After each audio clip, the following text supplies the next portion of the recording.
विमल बोलो जुबा केसरी, हर पल मनाओ केसरी त्योहार। अनिल यादव, संसद में विरोध कर लिया, सवाल पूछ लिए ट्रेड डील पर। अब आपके कार्यकर्ता दरअसल शर्ट निकालकर, शर्ट घुमाकर वैश्विक आयोजनों में घुसते हुए दिखाई देंगे, अराजक तत्वों की तरह। गरिमा जी, सबसे पहले तो आपको और आपके दर्शकों को मेरा नमस्कार। क्योंकि ये जो सवाल है ये बहुत महत्वपूर्ण है और मैं समझता हूं कि इसके लिए समय मिलना चाहिए। जहां तक बात है कि सवाल पूछ लिया पार्लियामेंट में, तो मैं तो जानना चाहता हूं कहां पार्लियामेंट में बोलने दिया गया राहुल गांधी जी को। हम तो गए थे ना, हम तो स्पीकर साहब के पास गए थे, हम अपने 25 सांसदों के साथ कि भाई हमें बात करने दीजिए। तो हमें क्या कहा गया? हमें तो ये तक कहा गया कि भाई राहुल गांधी के घर में घुस के गोली मार दी जाएगी, 25 सांसदों के घर में तोड़फोड़ कर दी जाएगी, और वो ओम बिरला जो स्पीकर है उनका सहयोगी निकला कोई। तो हमें बोलने कहां दिया जा रहा है? और दूसरी बात, जो बार बार इसको इस तरीके से पोर्ट्रे किया जा रहा है कि भाई देश की बेइज्जती हो गई है। कितने मिनट की स्पीच हुई संसद में, बजट सत्र में, राष्ट्रपति के अभिभाषण पर, धन्यवाद प्रस्ताव पर राहुल गांधी की, जिसमें ट्रेड डील पर राहुल गांधी बोलते दिखाई दिए? अब मैं आपको बता देता हूं। आप पहले इसको क्रम से देख लीजिए, मैं आपकी सारी बातों का जवाब दूंगा।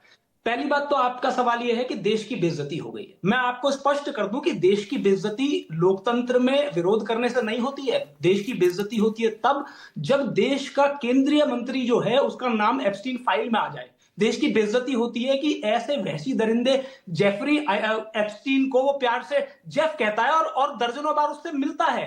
देश में जो योजना आने वाली है, पहले ही वो देश में आने से पहले उसको उस वहशी दरिंदे से वो डिस्कस करता है, तब देश की बेइज्जती होती है।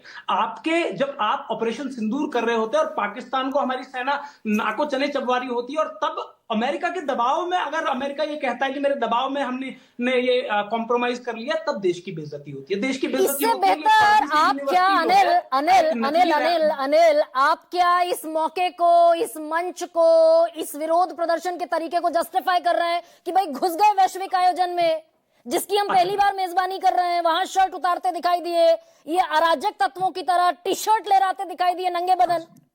अच्छा, मैं आपको बताता हूं, आप थोड़ा अच्छे से समझ जाएंगी। 1929 की एक घटना है। सेंट्रल लेजिस्लेटिव असेंबली में बम फोड़ा गया था, और वो बम फोड़ा था भगत सिंह ने और बटुकेश्वर दत्त ने, और ये कहा था कि बहरों को सुनाने के लिए धमाका जरूरी होता है। आपको पता है उस समय किस चीज का विरोध हो रहा था? हाँ। उस समय भी जो ट्रेड बिल था उसका विरोध हो रहा था, ट्रेड डिस्प्यूट बिल जो था। आज भी जो ये विरोध है ये इसी बात का है कि जो यूएस और इंडिया की ट्रेड डील हुई है उसमें हमारे किसानों की बलि दे दी गई है। और मैं हवा में बात नहीं करता, आंकड़ों से बता रहा हूं। आपको पता है, क्योंकि आप पश्चिम यूपी की ही है, मक्का जो है, भारत 4 करोड़ मेट्रिक टन मक्का प्रोड्यूस करता है और America 40 crore metric ton produce करता है। अब आप मुझे बताइए कि जब वहां उसके मक्का पर टैरिफ नहीं लगेगा तो हमारा जो किसान जो 4 करोड़ मेट्रिक टन मक्का प्रोड्यूस कर रहा है उसकी तो हत्या हो जाएगी, नहीं हो जाएगी? सोयाबीन के साथ भी यही हो रहा है, ज्वार के साथ भी यही हो रहा है। ये दरअसल डिजाइन किसने किया अनिल यादव? ये यूथ कांग्रेस का जो प्रदर्शन का तरीका है, ये डिजाइन और इनोवेट किसने किया? अरे भाई, मुझे ये बताइए, क्या इन्होंने किसी से हिंसा करी है? किसी के साथ कोई बदतमीजी करी है? नहीं, इन्होंने कहा पीएम इज कॉम्प्रोमाइज। आज तो दुनिया जान गई है कि पीएम इज कॉम्प्रोमाइज। हाँ। भाई आखिरकार पीएम जो है क्यों नहीं ट्रंप को बताते कि भाई तुम्हारी कैसे हैसियत हो जाएगी कि भारत कहां पे कॉम्प्रोमाइज करेगा, नहीं करेगा? तुम कैसे बताओगे कि रशिया का तेल खरीदना है या नहीं खरीदना है? तुम कैसे डिसाइड करोगे कि भाई मोदी का जो पॉलिटिकल करियर है हम पीएम इज कॉम्प्रोमाइज्ड, 20 से ज्यादा देशों के पॉलिटिकल लीडर्स इस वक्त भारत की धरती पर मौजूद हैं और हम कह रहे हैं कि हमारे पीएम कॉम्प्रोमाइज्ड हैं।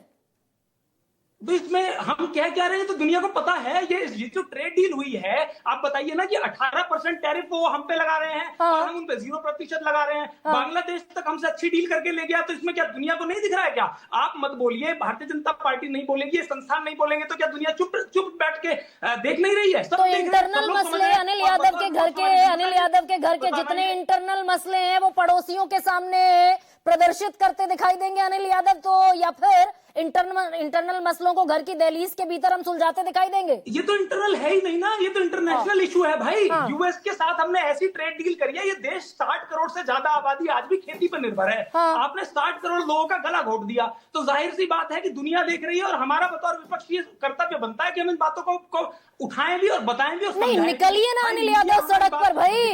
अरे निकलिए, तेलंगाना में, उत्तर प्रदेश में, मध्य प्रदेश में, राजस्थान में सड़क पर निकलिए, संसद में, संसद के बाहर आवाज उठाइए। मैं सिंपली आपसे जो एक पिन पॉइंटेड सवाल पूछ रही हूं, 20 से ज्यादा देशों के पॉलिटिकल लीडर्स भारत की सरजमीन पर हैं, और हम इस देश के आपके भी प्रधानमंत्री उन्हें कॉम्प्रोमाइज कहते हुए दिखाई देंगे। जब भगत सिंह ने बम फोड़ा था तो जो अंग्रेजों की सरकार थी वहां भी भूचाल मच गया था और दुनिया में ऐसा हो गया था, उन्होंने कहा अरे बहुत खराब काम कर दिया। कुछ इस देश के बुद्धिजीवियों ने भी कहा कि बहुत खराब काम हो गया।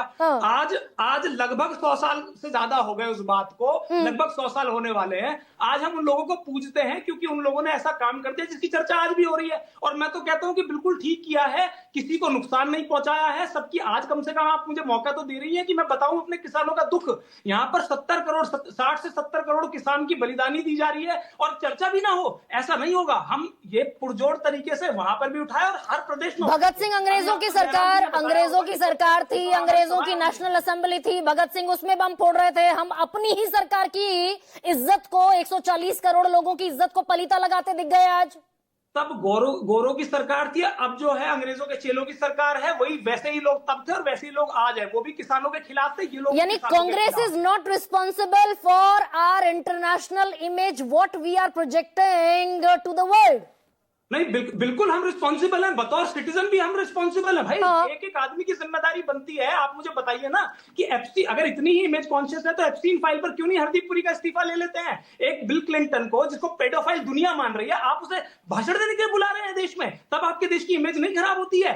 आपने एआई समिट किया, वहां पर आपकी चर्चा इस बात पे हो गई कि आप मैनेजमेंट सही से नहीं कर पाए, लोग कई किलोमीटर लंबी लाइनों में खड़े रहे, वहां पर लोगों का सामान चोरी हो गया, क्या इमेज गई। चाइना ने आपका मजाक उड़ा दिया कि भाई आपने ऐसा मॉडल जो उनका था एआई का, उसको अपना बता दिया और देश का आईटी मिनिस्टर उस पर रीट्वीट करता है। मतलब जिनको इतनी और आपको भारत मंडपम का, आपको इस विरोध के लिए, इस अपनी आवाज उठाने के लिए भारत मंडपम का वो मंच दिखाई दिया जिसे मैं वैश्विक मंच कह रही हूं।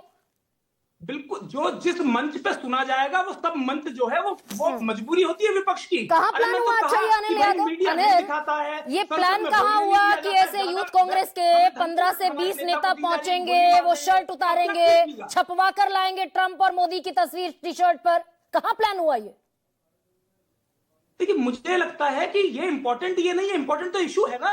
इशू ये है कि 60 से 70 करोड़ किसानों का जो जीवन है वो अंधकार में जा रहा है। ये वही लोग हैं, पहले 3 काले कानून ले आए थे किसानों के खिलाफ। नहीं, ये तय कहाँ हुआ अनिल? इम्पोर्टेंट है भाई, नहीं इम्पोर्टेंट है। सुंदर पिचाई जहाँ बैठे हो, ना एक सेकेंड, जहाँ सैम ऑल्टमैन बैठे हो, जहाँ हम चर्चा कर रहे हो अपनी एआई आर्टिफिशियल इंटेलिजेंस के चैलेंजेस पर, वहाँ ये सीधे गुंडागर्दी है भाई, ये विरोध थोड़ी है। ये बिल्कुल गलत बात है। गुंडागर्दी उसे कहते हैं जो भारतीय जनता पार्टी के एक कार्यकर्ता ने कहा कि राहुल गांधी को घर में घुस के गोली मार दूंगा। ये संभ्रांत लोगों के विरोध का तरीका है अनिल यादव। बजरंग दल वाले घुस जाते हैं। ये संभ्रांत लोगों के विरोध का तरीका है क्या? जो है वो गोली चलाता है और किसी टोपी पहने हुए जिसको मुसलमान दिखाया जाता है उसको गोली लगती है, इसे गुंडागर्दी कहते हैं।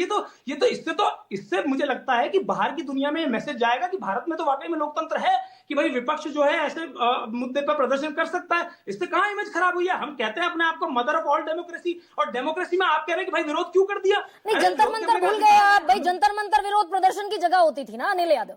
आप इस बात को आमादा है जस्टिफाई डिफेंड करने पर। अच्छा, एक 10 सेकेंड और दे दीजिए। आपने इस देश के किसानों ने साल भर से ज्यादा विरोध प्रदर्शन किया अपनी मांगों को लेकर, 700 से ज्यादा किसान मारे गए। आप मुझे बताइए, ऐसी निर्दयी सरकार है, लोगों ने उन्हीं किसानों को, मीडिया ने खालिस्तानी बना दिया, उन्हीं के ऊपर आरोप लगा दिया कि तुम पे पैसा कहां से आ रहा है। तो जब ऐसी स्थिति बनती है तो जाहिर सी बात है कि हमारे पास ये मौका था, हमारे इन नौजवान लोगों के पास, तो मैं तो सराहता हूं। मतलब आपने बम फोड़ दिया और आप खुश है ना? ये किसान के बेटे हैं। आपने एक वैश्विक आयोजन में घुसकर बम फोड़ दिया एंड यू आर हैप्पी। निश्चित रूप से बिल्कुल ठीक हुआ है, ठीक हुआ है। सोनिया गांधी, प्रियंका गांधी मौजूद थी जहां प्लानिंग हुई, जो संबित पात्रा कह रहे हैं। देखिए, संबित पात्रा जो मूर्खता की बात जितनी ज्यादा कर सकते हैं उतनी ज्यादा कर रहे हैं। यदि उनको इतनी जानकारी थी तो आप पे एलआईयू नहीं थी क्या? दिल्ली पुलिस क्या हमारे अंडर आती है? अगर आपको इतना पता था तो रोक लेते। फिर क्या, कहां गए? फिर तो आप साबित हो गए कि आप बहुत बड़े नाकारे हैं, या फिर आप खुद कांग्रेस से मिले हुए हैं कि आपको जानकारी थी लेकिन आपने बताया नहीं। आज आप नंबर बनाने के लिए कह रहे हैं, तो मूर्खतापूर्ण बयान हुआ संबित पात्रा का। अच्छा, दरअसल कोई अपनी मूर्खता मानने को राजी नहीं है ना कांग्रेस। भाई कांग्रेस ने आज जो सेल्फ गोल किया उसको मानने को कांग्रेस राजी नहीं है। विनोद अग्निहोत्री,